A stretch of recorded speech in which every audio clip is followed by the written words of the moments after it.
शेजारच्या काकूंनी भरपूर साऱ्या अशा ओल्या मुगाच्या शेंगा आणून दिल्या होत्या. आता म्हटलं ओल्या मुगाच्या शेंगा शक्यतो जास्त कोणी खात नाही, त्याच्यापासून असा पदार्थ बनवूया जेणेकरून सगळेच आवडीने खातील. तर मस्तपैकी कचोरी बनवण्याचा बेत ठरला.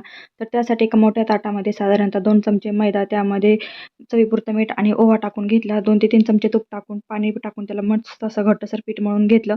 आता ते जे मुग होते ते अगोदर सोलून घेतले, कढईमध्ये टाकले, त्याला 5 ते 10 मिनिटं छान असं भाजून घ्यायचं. नंतर लगेच मिक्सर जारमध्ये टाकून दरदर असं याला फिरून घ्यायचं, जास्त बारीक पण करायचं नाही.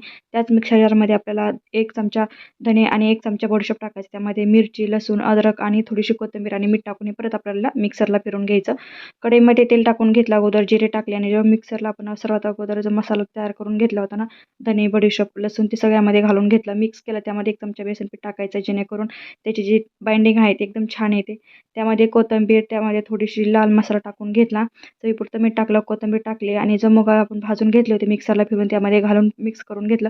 मस्तपैकी ते आपले सारण बनवून तयार आहे. सारण थंड झाले की असे गोळे तयार करून घ्यायचे. मैद्याचे सुद्धा छोटे छोटे गोळे तयार करून घ्यायचे. ज्या पद्धतीने आपण पुरणपोळी करता वेळेस पिठाच्या गोळ्यामध्ये पुरण भरतो, सेम त्याच पद्धतीने ते आपल्याला हे करून घ्यायचं आणि छान व्यवस्थितपणे पॅक करून घ्यायचं आणि हातावर थोडंसं याला प्रेस करायचं. याऐवजी तुम्ही ते लाटण्याने सुद्धा त्याला थोडंसं लाटू शकता.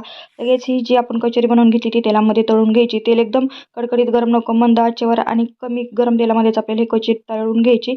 मस्तपैकी ते खुसखुशीत आपली ओल्या मुगाची कचोरी बनवून तयार. एकदम अशी खुसखुशीत तयार होते. कशी वाटली नक्की सांगा. व्हिडिओ आवडला तर एक लाईक, सबस्क्राईब जरूर करा. धन्यवाद.